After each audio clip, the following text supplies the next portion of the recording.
Well, thank you so much for this. You're very welcome. You're very welcome. Just to give people who are tuning into the podcast a little bit of sense of who you are.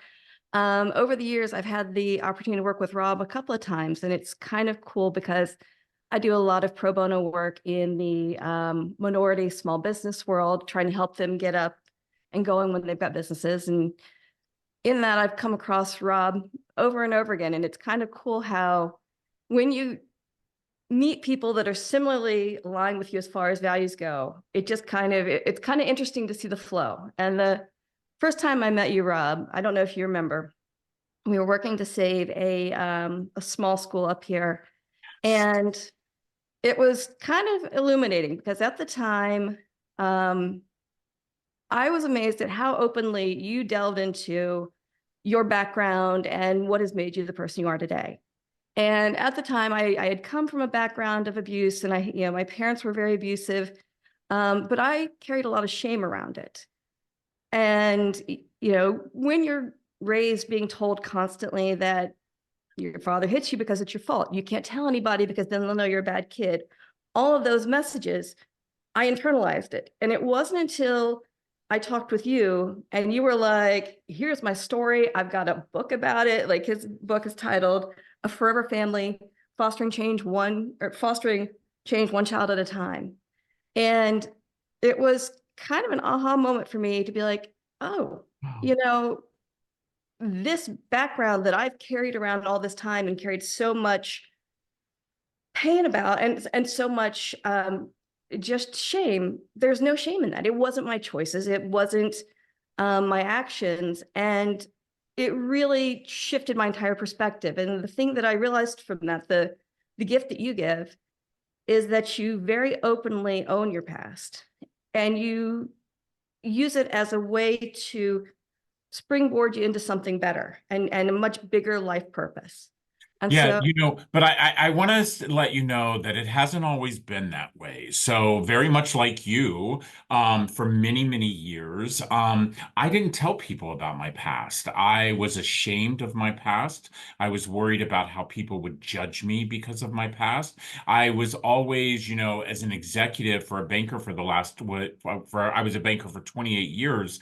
I'm sitting in boardrooms, with educated people. And by the way, I don't know the difference between there, and there. I barely made it through high school because of my past and the abuse and the neglect and homelessness. And I was worried that if I told someone that they would no longer break bread with me. yeah. And so it took me many years, lots of therapy. But I will tell you that it was 15 years ago when my children started arriving from Mhm. the foster care system is when there was the aha moment. And it was the aha moment that my husband, Reece, we've been together, we're getting ready to celebrate 19 years next week. My husband actually said to me, the fact is that you've been so quiet about your past. Do you think you're doing a disservice to children in foster care? And I was just like, light bulb moment, tears flowing down my eyes. And I thought, wow, all of these years I've been so worried about what, quote, my community felt about me and thought about me. And instead, I forgot the most important community in my life, which were children who were in our foster care system. Yeah. And I think that's a really important shift to perspective. My kids were a similar catalyst for me. It was the first time I had ever experienced that unconditional love. And I Doesn't it feel didn't, good? Doesn't it, it feel good? it's, I wish you could bottle it because I Oh think my so many gosh. people are I so said this, miserable. I just said to somebody yesterday, my friend, I just said to somebody yesterday, I said, every single child who is on this planet needs to feel and to know Yes. truly what unconditional love is. And, and, Yes. and the only way they're going to know that is by adults who truly show it. You can sit here and say all day, oh, I have unconditional love. But let me tell you something. You do not know truly if you have Um, unconditional love until you come across something that doesn't agree with either your values, doesn't agree with your morals, doesn't agree with how you would have gone down that path. And for me as a dad and my husband having 5 kids out of our foster care system, we've had to be in front of those struggling things.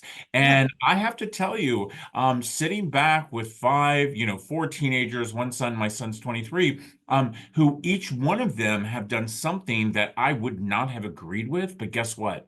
I love them. And I tell them that. And I remind them that, you know what? Your choices are not my choices. The pages that you write in your life book every single day are not the pages that I write in mine. But guess what? I still love you. I still love you. And by the way, you don't have to like them every single day. Let's get that very clear when it comes Oh to my God, unconditional yes. love. You don't Yeah. have to like them every single day, but it's the love that you need to show. It's the love. I mean, I remember holding my daughter Sterling and middle of the night, I was sleep deprived. She refused to nurse. And so like I was feeling all the emotions. And she opens her little eyes and just looks at me. And it was like it was like a thunderclap moment. I mean, here I am sobbing in the middle of the night, holding this infant and realizing that, she doesn't care about any of the decisions I've made. She doesn't care about, the messages that I've got playing in the back of my head. She doesn't care that I screwed up and that I failed at something. She just loved me as I was. And it was a huge catalyst for me. I used to be a very my mother would always say I was very hard to love. And she's, we don't talk anymore, but she would always say, you're just so hard to love. And what I realized with Sterling was I had never had an environment that enabled me to be soft and to be receiving. And it was, with my kids, people are always like, oh, they're always on you. They sit on you. We went to Italy together and like they're fighting over who gets the bus seat next to me. Um, and I won't lie, it gets to be a lot sometimes. Course, of course, But especially I for people like you and I who didn't grow up with that. yes, People yes, like you and I who never had a role model to look to say that's okay. And I yesterday was the seventh anniversary of my video that went viral that made all of my life changed. Over 1.5 million people viewed this video.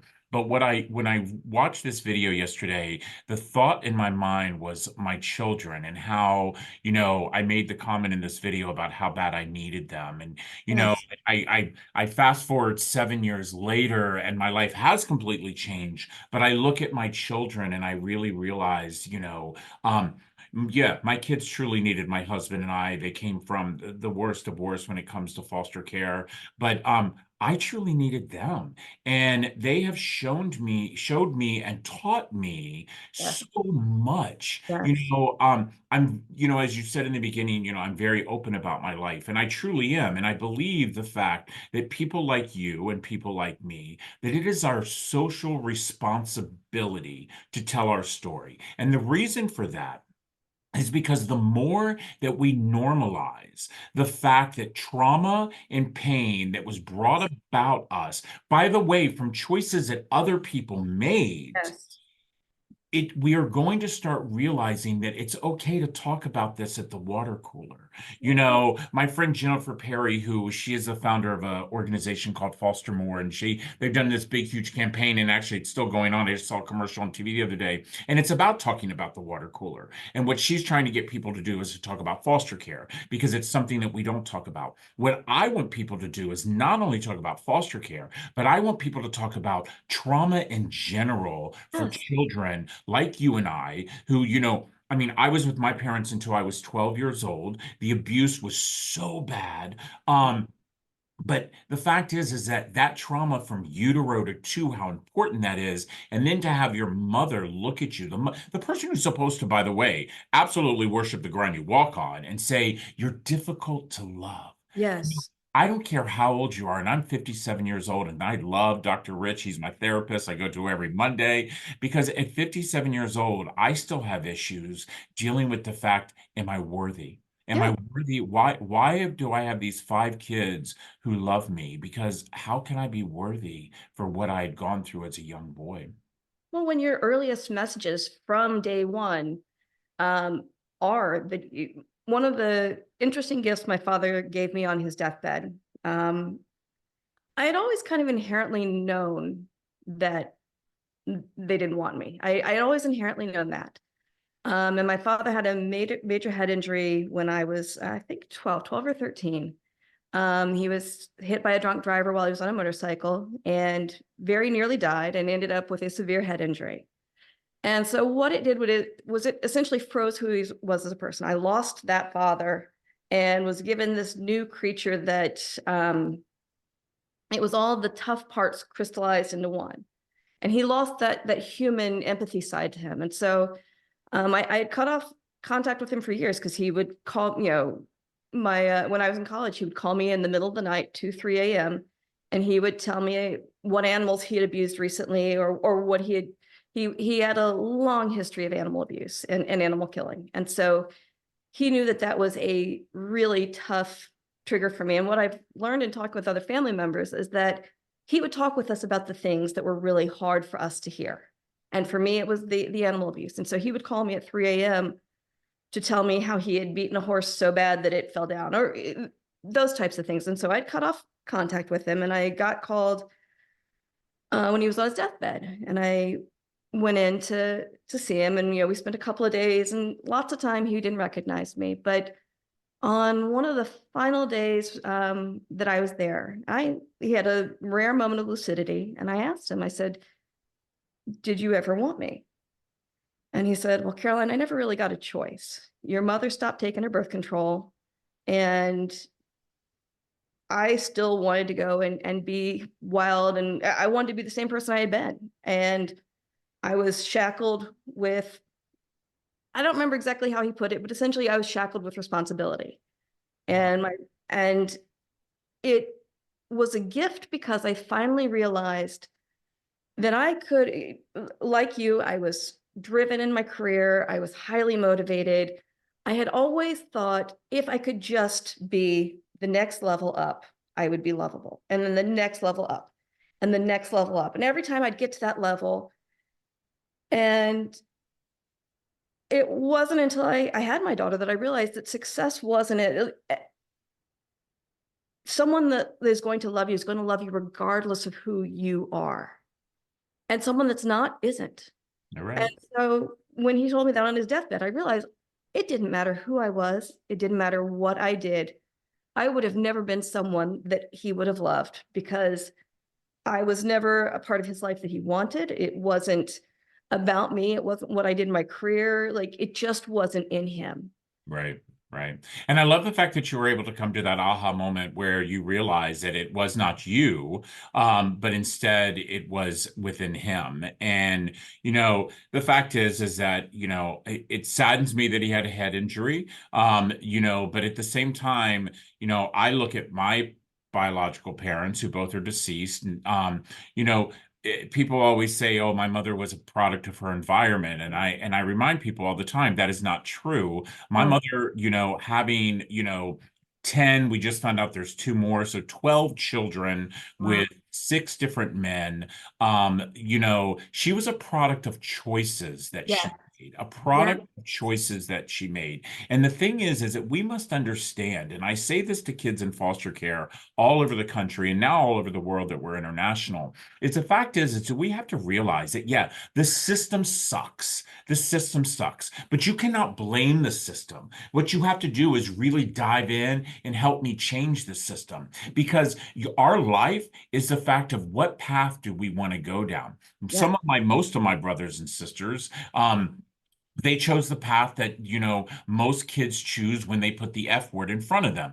Drug addiction, teenage pregnancy, incarceration, suicide. And those were not in my vocabulary. My vocabulary was the choice of success and was the choice of I am the only person that is going to write my life book, no one else. And no matter what statistic you throw in front of me of what I should have been because I was homeless, and because I grew up in foster care, and because I had the abuse I did, and because I wasn't an educated white male, you were not going to put me in a box. And I think that, I try to reiterate that to my five kids all the time is that, you have choices within your life. Yeah. Now, fortunately, you have two fathers who are very successful, and you do not want, but you still have to determine whether or not the choice you're going to make is the right choice. And by the way, I tell people all the time, I do not live in a glass house. And if you truly looked within inside my house, you would see that my husband and I struggle with some of our kids because of the choices that they made. But I'm glad to hear you realize that this was not you, but it was him. So here's a question. You touch on something that is really important. And part of my impetus behind starting this podcast is that once I started opening up about my story, it frees other people to open up. And what we are living in is a nation, and who knows, maybe a world full of the walking wounded. The number of people that I meet that are like, oh my God, like these things all line up with my experience. But what I've found is that some people use it as a reason to continue going down that path. And then other people take it and they use it to catapult them into something great. What do you think is the catalyst for you that made you go that path? You know what? The fact is I love that question because it does get asked to me quite often is where I basically got my grit. Yeah. Where did this, kid who, in the fall of 1984 was handed a trash bag and slept on the streets my entire senior year of high school, where did I get the grit every day to go on and to continue and to be successful? And I will have to tell you, and and I know people have sent me emails about this when on my podcast when I talk about this, but I will have to truly tell you that it truly was my faith. And I know that's so hard for people to understand. And by the way, I don't care what you believe in or if you choose to believe in anything. But for this young boy, I believed in a faith that there was something that I definitely needed to do. And that was not to become a statistic. Yeah. So, every morning when I would wake up in an abandoned bathroom, I'd look in the mirror and I would remind myself that I was worthy and that I did belong, and that what was going to happen to me today was going to be the path that I chose. And now the kids threw me in the lockers. I had people spit on me because I was dirty and smelly, but it was my faith that, and to this day, and by the way, I'll get the emails because I get them all the time. I do not teach my children that there was an ark and there was a bunch of animals on it. I do not believe any of that. I believe the Bible was written by a man, but what that does not take away from the fact of my faith. And as I say to people all the time, I truly do believe that Jesus existed, but I also believe that Jesus was just like Nelson Mandela, just like Mother Teresa, just like Gandhi, one amazing humans who truly loved their people. And so knowing that I know that those people were walking a path to make my day better tomorrow, how could I not have that grit? Because those were my role models. Those were the people that I was sitting in the public library because I had nowhere else to go, and I was reading about and I was finding about, the odds that were so against Martin Luther King, so against Nelson Mandela, so against Gandhi, and how they overcame those odds and continued to push themselves forward, not for themselves, by the way, but for the people that followed them. The people that followed them. And I think that was a big thing for me. You just gave me goosebumps when you got going there, and I was like, hell yeah, like that is it. I read a quote years and years ago, and I need to go look it up again so that I quote it correctly. But someone asked Mother Teresa, they said, you've seen so much ugliness and so much darkness. How do you keep your faith through this? Because I mean, you've seen the worst that humanity has to give, and yet you go and you bring your faith every single. And I'm not a religious person. I'm a very spiritual person, but not religious. And That's what you and I are the same exact way because I don't consider myself a religious person, but I do consider myself very spiritual. Yes, yes. I but what she said really resonated with me, and I'm paraphrasing, but what she said is, I have no faith. I wake up every single morning and I feel unworthy, and I question my beliefs, I question what I'm doing every single day. But what I do know is that I have a gift to give. And every single day that I give that gift, it brings me closer to having that faith that I feel is so important. Yeah. And Yeah. I love that because one of the things that I think we do, probably as a species, but definitely as a country, is we get so focused on ourselves. And we walk into a room and they're like, everybody's judging me, or everybody's looking at me, or everybody's looking at my shoes, and it's hilarious. I was in a I was in an experience one time in the corporate world. We had worked for months to land the opportunity to pitch to a client, and the client that had a really bad experience with our parent company. And so they had initially told us, absolutely no, we're not interested at all. I had a brand new coworker who I love. We are still good friends. She's amazing, but she was probably 2 weeks into the job. And we had said to her, look, here's the thing, you're here just to help, bring levity to the room. We will speak to the solution. We don't really need you to do much other than just help us keep the energy going. Halfway through, she looks over at me and she goes, Caroline. I'm like, what? She's like, my bra's leaking. I'm like, you're what? And I looked down and she's wet from here down. She had bought a Victoria, or I'm not gonna say the brand, but she bought a water bra and it had ruptured halfway through the meeting. Oh, And she is literally soaked from here down. And I'm like, stay seated. Let's just see this through. This room of executives, we sat there for 3 hours. We got up and we went for lunch. I helped her dry it up some, but it was oily. And so her shirt was oily and greasy. We got to the very end. And one of the female executives walked into us in the bathroom as we were trying to like soak it up before we went to dinner.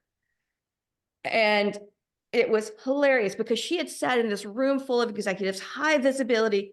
Not a single one noticed, number one, that we were both sweating like crazy over this crazy eruption. But number two, that it's like leaking up her shirt. And it was one of those moments where I realized no one cares. no, And they it, and don't. it, and It's it, we and that care, by the way. It's we that care. yes. And as you were talking earlier, the fact, even going back to Mother Teresa, the one thing that if anybody could learn anything about Mother Teresa is the fact of being humble. Mhm. Um, people ask me all the time, my success has been sometimes overwhelming, whether I'm sitting on the couch with Ellen DeGeneres or, in People magazine or, a new CNN hero. I always remind people that, to stay humble. And that's what Mother Teresa taught me is the fact is that no matter what happens when you wake up in the morning, always remember, there's somebody that has it worse and somebody who's waking up and feeling. And so I really do in the mornings when I wake up, I really try to reflect. I reflect on my day before and try not to dwell, but immediately reflect. There are things that I always think about as, oh, I wish I would have done that differently. Or there's times that I've actually woken up in the morning and thought, you know what? I need to reach out to this particular person because yesterday I didn't handle a situation the way I think I should have.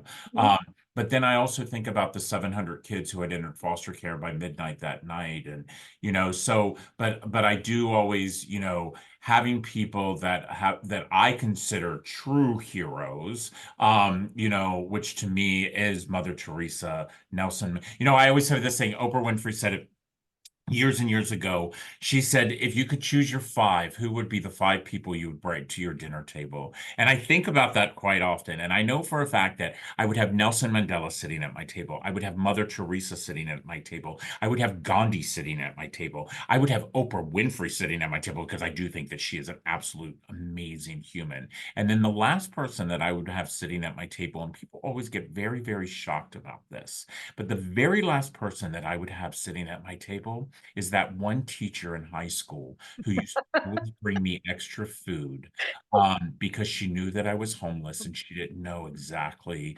what to do about it. That And is awesome. so, those are my heroes. Those are the people that I look up to. Those are the people that I strive to make sure that if they actually were in my inner circle, that they are the ones that would look at me and say, you know what, Rob, we're really proud. we're really proud. Other than that, I'm a guy, like I said, I say it like it is. I always laugh and say, we probably could have had more corporate sponsors at Comfort Cases if I wasn't so loudmouth. But the fact is that I believe that it's our social responsibility, people like you and I, to truly tell it like it is. We need to talk about the good, though. We need to talk about, especially in my inner circle of foster care, the good CASAs, the great social workers, the amazing foster parents. But at the same time, when you speak about the good, you always have to always also remember to pull the band-aid off, because people do need to understand that the bad is still lying and lurking underneath all of the good that we see within our community. Well, and isn't it interesting how it is so much easier for us to talk about the bad, and the bad is what tends to stay with us. Um, One of the interesting comments that you just made was about the five people you'd have at your table. And I don't know if you've ever heard the saying that you are the sum of the five people that you spend the most time with. And they used to think that it was if you surrounded yourself with high performing people, they would bring you up. And that is true. But what they have also found is that the lowest performer in that five is the level to which everyone else will meet. And so it's really interesting because you have to look at the people that you're surrounding yourself with and look for people that push you. Just like in tennis, if you want to get better at tennis, you find someone better than you and you play against them. Yeah, But yeah. you also want to make certain that that fifth one, that low performer, is someone that's within your level enough that you are bringing them up as they're leveling you off, as opposed to someone that is your albatross. Yeah. Because No, I totally get that. I love that. I love that. The fact is being a dad now to teenagers and one in my 20s, I say I spend more of my time with my children, especially my boys. yeah, My daughter's 19, and she's at that 19 age where I'm not the cool dad any longer. And she'll come around. But my boys, if it first of all, they would be the first five that I would have at my table at any time. My entire dream and my entire life was always to be a dad. yep, You talked about how your dad spoke to you, and I also had an abusive father who would put cigarettes out on us and hold guns to our heads. And, to them, they thought that was comical to watch us I feed don't get ourselves that. because of the abuse they gave us. But, my dream was to be a dad. And, I say to our kids, you know, the biggest gift I ever got was to become their father. But at Yeah, the same time, I also remind them that when I did become their father, I didn't have a manual. And when yeah, I did become their father, I had never had a role model like my husband, for instance, who his parents were married 55 years before my father-in-law just recently passed away. He was the role model of a dad to my husband. And that's why, there are moments that I look at Reece and I'm just like, gosh, you just get it so easy for you because he had an amazing role model. And for me, there's times that I even have to apologize to my children and say, you know what, dad didn't handle that right. And I'm sorry. But I have to tell you, I'm very lucky because Reece and I have raised our children to give each other and give their fathers grace. And I think that is something that's so, so important for us as parents. First of all, we have to realize it is our job to parent and to guide our children, but it is not our job to dictate to them. And I yeah. think that it is very important, even though, I would love to see my kids at Yale and I would love to see my one son on the NFL team. But you know what? The fact is that, I say to my kids all the time, as long as you are a doer, as long as you're a doer, that's all I can ever ask for. And I don't care what that doing is that you just have to be a doer, but then also you have to give yourself grace. And I Yes, think that that is something as a society, as humanity, that we have forgotten that. We have forgotten to not only give ourselves grace, but we have forgotten to give others around us grace. Because I feel that if we would start go back and start reflecting on that,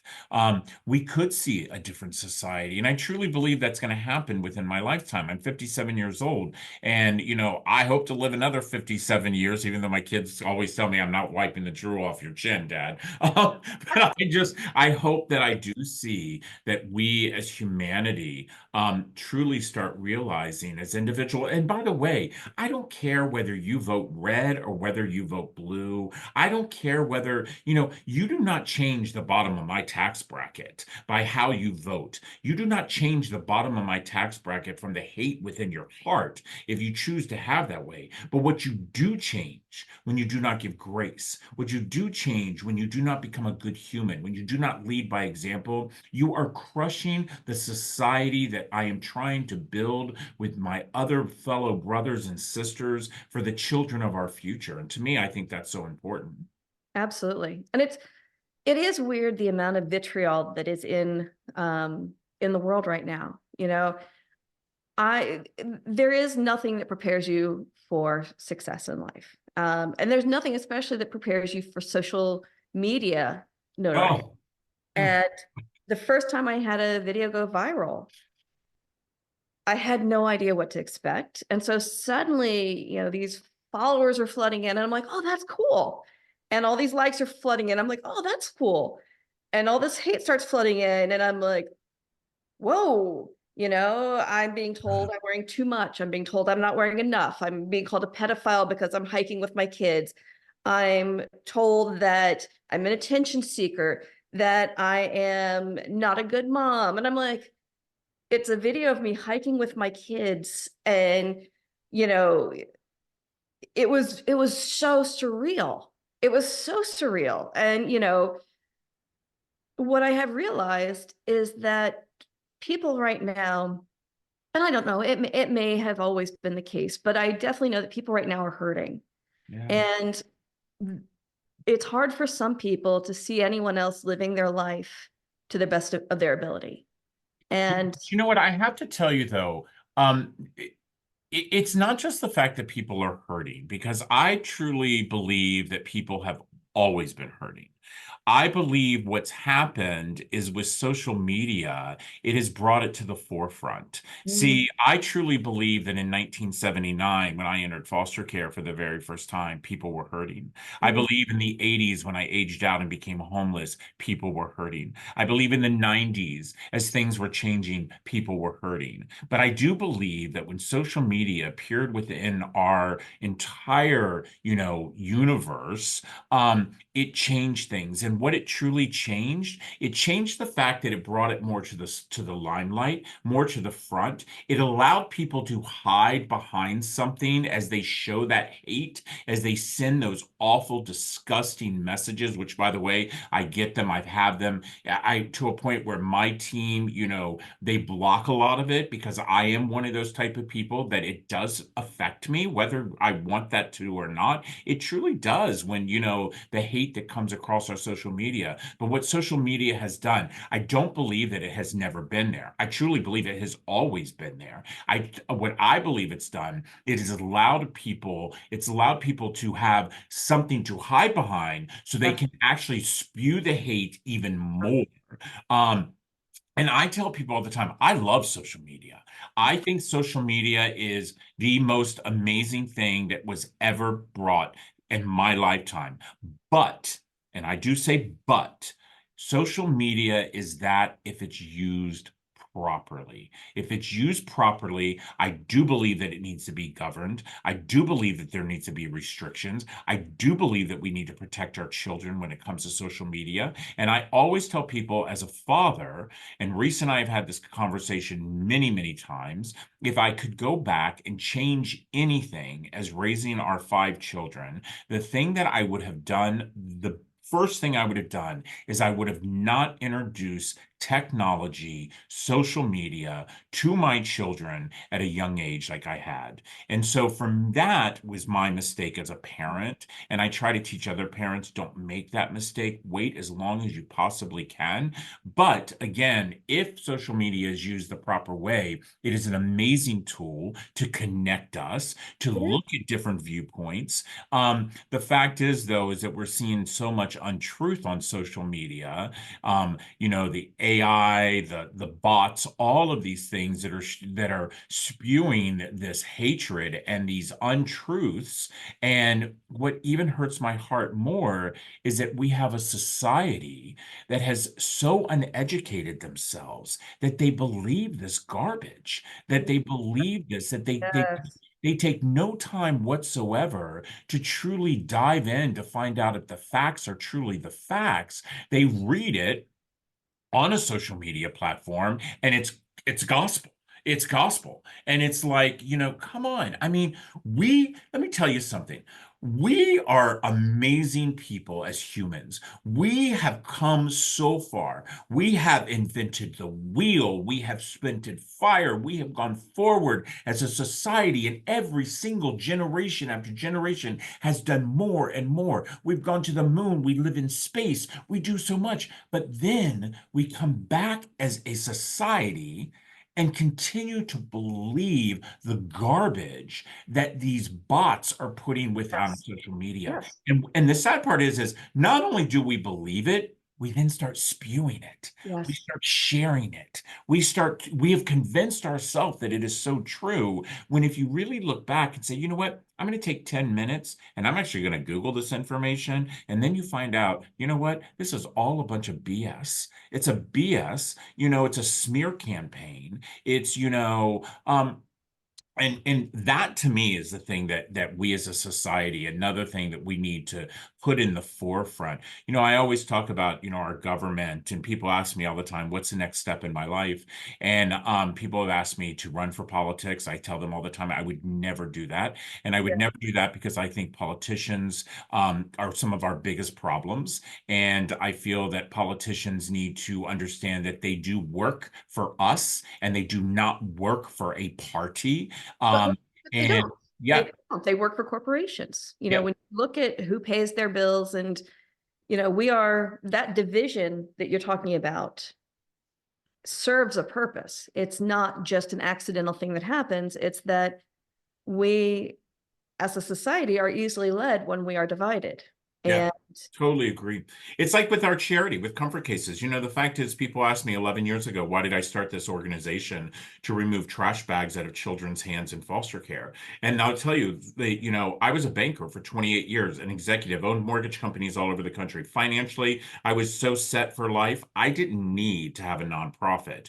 But what I realized is that I had been waiting all these years, since 1979, for the government to step in and say a trash bag is designed for trash, not children's clothing. But guess what? They couldn't do that. They're too worried about building another warship. They're too busy worried about sending money to other countries. But right here in our backyard, where we are seeing the number of children entering foster care. We are looking at the fact that we have the percentage of 80% of our death row inmates were in foster care.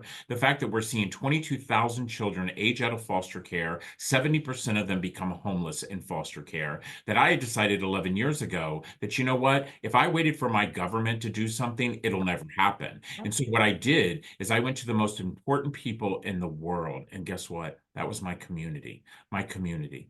I truly believe as you tell your story, as I tell my story, as we educate our communities, and then what we have to do is we have to give them the knowledge, but then we have to give them the resource and show them how to solve the problem, which is what yes, we did at yes, Comfort Cases. And that's how we've been able to deliver over 250,000 cases to all 50 states, DC, Puerto Rico, the United Kingdom. And again, people are shocked, but I will tell you right now, I get zero federal money. No federal dollars come to my organization. And the fact is that it's not like I wouldn't take it if they, but you know what? I'm not waiting for them. I'm no, not waiting for them Because the fact is that I am stronger because of the people who stand next to me than I am for people who stand in a dome building, who have Yes. no idea what is happening within the streets of our country. And for me, that is what my mission is to make sure I educate my community, which is what politicians should be doing, instead of worrying about the fact of who lied yesterday or what papers were in someone's garage, or understanding the fact that you have no clue what the price of a gallon of milk is. And Oh, you think that, health insurance, I mean, you go and you run for office, you get the best health insurance in the world. Every single human deserves health insurance. Every single person deserves a living wage. And every single child in foster care needs to be loved and supported by each and every one of us. And by the way, not until they're 18. That's no. my son's 23 years old. He still lives at home with his dad's. And I can't even imagine my boy, being on his own right now. He just couldn't do it. Just couldn't No. happen. And I think that we as a government, we as a human factor, need to understand that children in foster care are there because of choices other people made, and we need to stand by them. What I always thought is that, what, you have all these churches that get all these major tax breaks. He's got Yes. these mosques and these temples. And, if each one of these mosques, temples, and churches were to adopt just one child out of our child welfare system, we could literally eliminate the poverty that we have within foster care. And so explain to me why that isn't happening. They want to preach the fact that their Jesus was such a great human, which he was. He would be absolutely mortified by the way as we as a society have treated our children within our foster care system. And by the way, Nelson Mandela said it clearer than anyone. He said it as clear as anybody, and everybody, it should be posted everywhere in big billboards that says, you are judged by your society by the way you treat your children. Yes. Society is judged by the way you treat your children. And if we look within ourselves of how we treat the over 400,000 kids in foster care, we'd actually fail. We'd actually fail. And it's, you look at it, and it's such a beautiful point. You look at the number of kids that fall through the cracks, and we always like to pretend that it's a one-off. In first grade, I can recall I had a teacher that came to me about bruises, and I I learned very quickly not to talk, but she saw it. She took me to school nurse, and the school nurse saw, and nothing was ever done with it. I don't know if they ever even approached my parents about it, but kids fall through the cracks every single day. And we are raising, we love to say that the children are our future and we're raising the next generation. Well, let's step up and actually raise them. Like let's actually make that a priority. Let's not only focus on the children, as a nebula, as this amorphous thing, but let's focus on the individual kids and helping individual parents, because parenting is the hardest job Oh, you will ever do. And here I am. I've got one teenager, and Ben's 12. I still need help on a daily basis. of course. And I don't think you ever get past the point of feeling overwhelmed and being like, I do not know what to do in this situation. Let me And tell you something. The thing that we must understand is that our communities, okay, and by the way, your community is not your zip code, everybody. Everybody's watching, listening to this podcast. Please understand that. Your community is not your zip code. Our community is our human race. But the thing that we must realize is that our forefathers who stepped forward to build this nation built communities for one reason, and it was not for our bushes to match. They built communities for us to take care of each other. This is exactly absolutely. what it was built for. And we have forgotten that along the way, Absolutely. and the fact to see a child come into foster care because of that dreaded word of neglect, which by the way, the word neglect is no more than poverty. It's no more than poverty. And let me tell you, we're always going to need child welfare. There are Yeah. always going to be parents who abuse their children, like what you and Yes. I went through, and that system needs to be there. But when you look at the fact that 64% of children in our foster care system are in there because of the word neglect, that to me is no more than a failure of a community. Because when that mother, and by the way, I say mother because these deadbeat dads who, think it's okay to have a child, but then don't have responsibility. But when that mother has to leave her 3-month-old with her 10-year-old to go to work, to pay for rent, to keep the electric on, and then we come and take her children and say that she's neglectful, no, we failed her. When that mother's not able to put enough formula in the cabinets for her new baby, because of the fact that we cannot pay a living wage, no. And they take that child for neglect, no. We as a community, we failed her. And those are the things that we must understand. We must have to realize immediately if you're able to pay a stranger in foster care to take a child, which by the way, the every psychologist, every psychiatrist, every document that we've seen says that is trauma for a child to be removed from their biological family. Why can we sit and stroke $1,000 check a month with no questions asked to a stranger, but we can't give this family a ones up? I always said this all the time, and I've said this many times as a public speaker. You know, if you can get a foster parent, why can't we get a person to come in and foster the family? Why can't we bring a person into that family, stabilize that family, teach them job skills, teach them? Let me tell you, there's a thing called WIC. For those of you who don't know about WIC, it's for women, infants, and children, they call it. It's where if you have a child under the age of 5 under a certain income, you receive WIC. It's federally funded. And every month they get a voucher to receive certain food items. Okay. So I want to let everybody to know, which is an absolute joke to me about this WIC program that, by the way, has been around since the 70s. WIC, you get cheese, you get bread, you get fresh fruit, and you get beans. Hold on for a second, my friends. You get beans and they have to be in a bag. They're dried beans. And I always have said to people for the last 15 years, when I found out what was in the WIC voucher. I said, do you even ask if these mothers have a crock pot?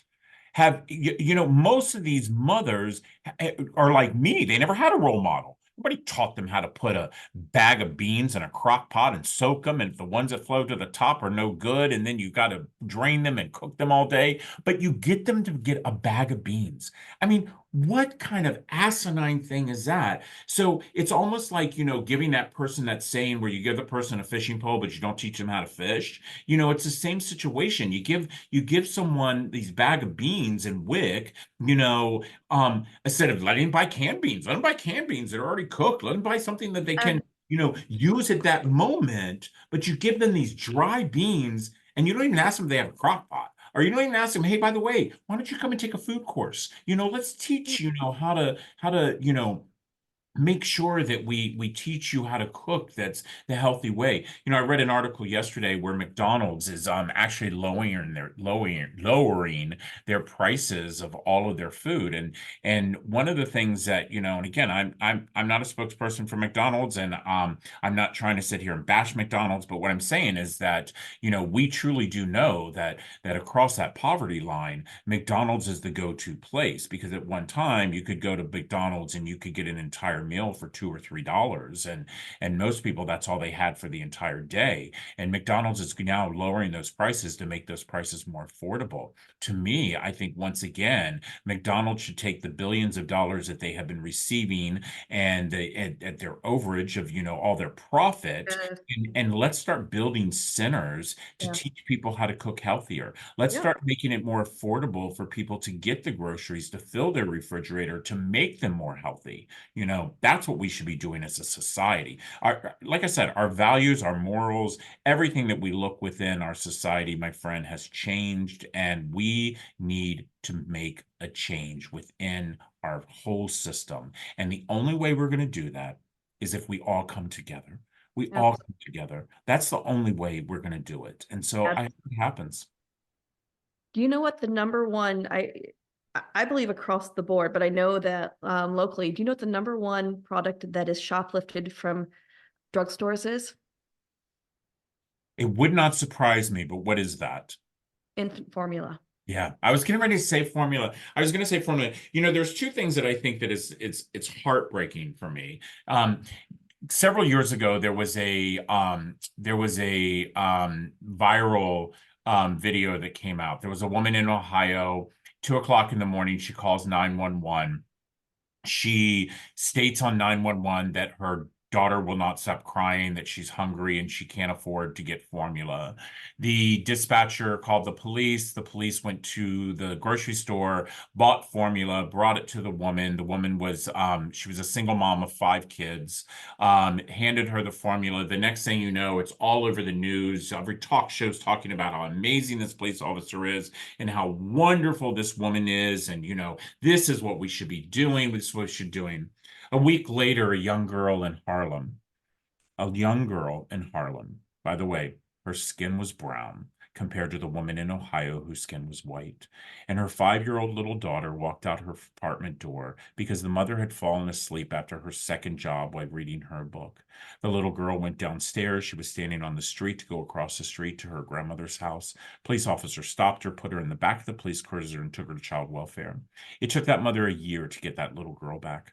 And all that she did was she fell asleep because we had to require her to work 2 jobs. And nobody talked about that. And the New York Times actually wrote an article about that and about how that little girl has never been the same. See, the fact is we must understand that our poverty lines truly show that the color of our skin truly does make us different. And not that I'm saying that the police officer did anything wrong by bringing formula to this woman. But what I do say is that the police officer did wrong by not taking that sweet little 5-year-old little girl and knocking on her mommy's door and waking her up and saying, I know you're exhausted. How about if I sit here and watch her for a little bit while you continue to sleep? See, that's community.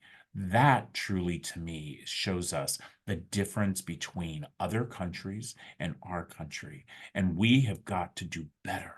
We've got to do better. And I know we can. We just have to look within our side of ourselves and realize, how today can I make a difference? I'm 57. And when I was a young boy, I remember people saying, oh, invest in a child and you invest in their future. That is a lie. That is an absolute lie. When you invest in a child, you actually invest in our future. And the reason for that, children of today are our leaders of tomorrow. So why the hell would we as a society not invest in them? Yes. And the best example to show someone who to be is to be that example. Be the example of what you want to see in the world. Think globally, act locally. Whatever saying it is that gets you there, people repeat what they see. And as you mentioned earlier, make it easy for them. Yes. Create programs where because time and again, people have shown me that when given the opportunity, they will step up and do the right thing. Of course. And by the And way, you got to be realistic because not everybody's going to do it. no, Okay. I'm going to tell you something right now. Not everybody's going to do it. And by the way, that's okay. yes, That's okay. Because again, it goes back to what you and I talked about in the beginning. It's about choices. It's yes, about choices. And I truly do believe that there are more people that want to make the right choice and there are people who don't. But we always have to realize that we're never going to have 100%. It's yeah, never going to happen. It's a society we have. It's that I deserve mentality, that I am, I'm owed mentality. I say all the time to people, you're owed nothing at all. no, Okay. Let's all get that correct. And let's yeah, get that really clear within our head. You are owed nothing. nothing, but, but you have the ability to take if you really work and try hard. And you can take to the point that it fills your cup. And that's what everybody should strive to. Because once that cup is full, you then can fill someone else's cup. And then they Yeah, can fill somebody yeah, else's cup. And yeah. it's just such a ripple effect within our society if we would just understand that. And I think to me that is so, so important. Well, I think that the act of giving as opposed to taking is where that really where I have always found the cup filling because as I said, early in my career, I was like, it's on me to scrape my way up. I did things early on in my career that I'm not proud of. Like if Yeah. something was in my way, I did what it took to get to that next level. And I saw it as a me or them perspective. And so I did whatever it took to help me get to that next level. But it never brought me, it didn't matter how many high-end bags or what jewelry or what kind of house or I remember when I bought my first luxury car, and having been raised with cars that had holes in the floor where you'd watch the road through, and we never had a car that ran consistently. We always had some kind of weird, doors that would open on the highway and you'd fall out. Then my father would scream at you Like it was your fault. exactly, like I Yeah. wanted to fall out. Like that was my intent. So for me, I remember my first luxury car, and I shopped for it. I negotiated. I had the color and I had the interior, and it was in me my first sign that I have arrived. And it was great for the first 3 days. Yeah, I was going to say, isn't that sad? I did the same thing that you did, by the way. And isn't that sad that we, and there was that moment in my life. I always tell people all the time, I come from the .com world, which Yes. we're takers. Yep. Okay, we're takers. When I walked into the .org world 11 years ago and became a giver, it was the most rewarding thing in my life. And I tell people all the time, they say, "What do you do for a living?" I said, "I don't have a job." And they were like, "What do you mean you don't have a job?" And I was like, "I don't have a job." I said, "I have a purpose. I Yes. actually have a purpose." And Yes. so to me, that's not a job. And realizing that, our legacy, for me, for many years, the legacy is about what I took. And Yeah. now all of a sudden, I want my children to look at their dad and say, my dad's legacy was always about what he gave. Yes. Um, and so we live a very minimal life, and I'm okay with that. And I'm not saying that my kids are deprived and, we don't take great vacations and stuff, but at the same time, I don't drive the fancy sports car anymore like I used to. And I'm not going out there and, buying my daughter a Birka bag or something like that. I just feel like, we have to feel valued within ourselves. Um, because if not, we're going to continue to make materialistic things the value, and Yes. that's not what we need to do. That's Yes. not how we change society. Is we Oh, have to value ourselves and understand that we ourselves are the most valuable things on the face of the earth. And once we realize it, as is each other, that how valuable each other are, that to me is so important. I talk about time quite a bit to my team and to people all over the world that you know the thing is no matter if you're white or black or you're male or female, gay or straight, no matter how much money is in your bank, we all have the same exact thing, and that is time. That is yes. time. Yes. Time is the most valuable thing in the world. And how do you Absolutely. take that time and you donate that time, whether you're volunteering, whether you are we talked about the five quite a bit during this conversation, and one of the other things I talk about the five is I say to our kids all the time, and I've said this so many times on social media, is do your five every day. And to me, that's you smile, hold the door, say hi to Oh, five people that you don't know. You I know, love that. because you never ever know that smile that you gave Yes. somebody, that Yes. that high that you gave somebody, that door that you held for somebody could be the moment in their life where Yes. they were so low within their dark I, well I've been that there. actually they could see the rope pull themselves up, and it's life changing. And I'm telling you that. I take it from somebody who suffers from severe depression. I talk about my depression. I'm very honest about it. And I say all the time, when I was in a dark well, several years ago, and it was my son who, crawled up into bed with me. I hadn't been out of bed in days, crawled up into bed with me, and he said, "Daddy, I really need you, and I need you to get up out of bed." And I hadn't been out of bed in days. And that was that moment that I saw that rope that he was sending me down in that deep, dark well, that I was able to grab a hold of and pull myself out because of that one act of kindness from a little boy who just looked at me and said, "Daddy, I need you." So just imagine that stranger you approach and you Yes. smile and just say hi.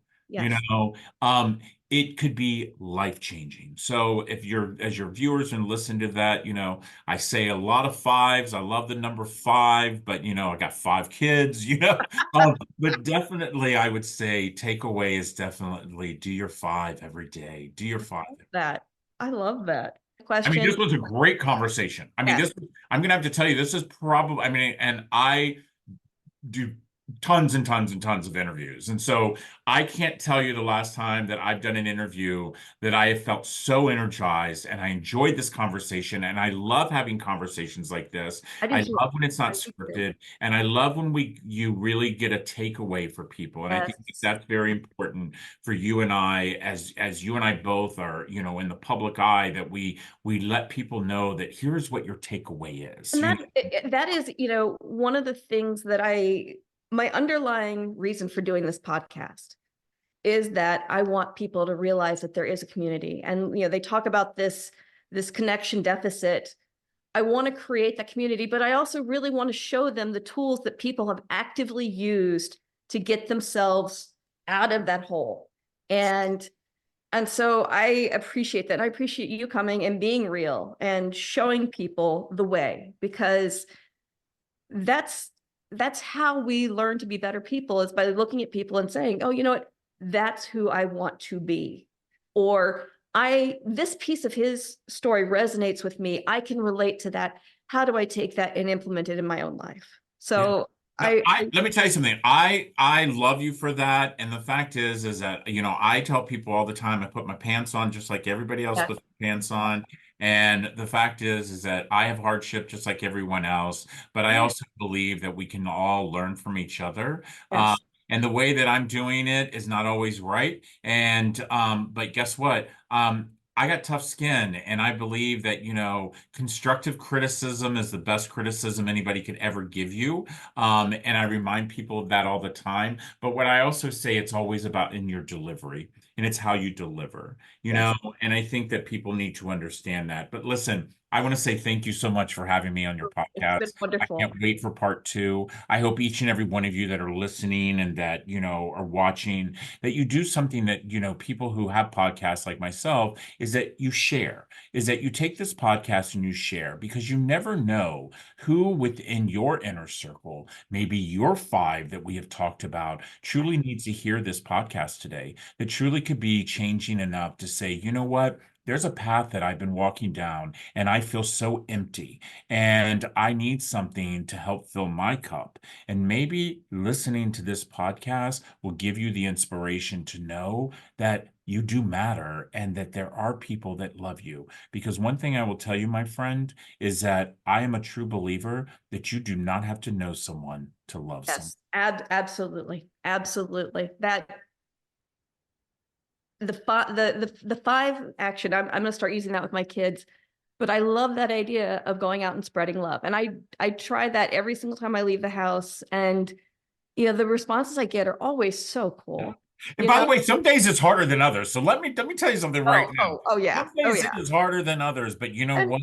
I continuously remind myself when I get in the car after heading into CVS or to Safeway or the mall with my kids, dang it, did I take advantage of the opportunity that I could have completed one of my five? And that is something that you have to do, accountability. And that's not accountability for somebody else. It's accountability for myself.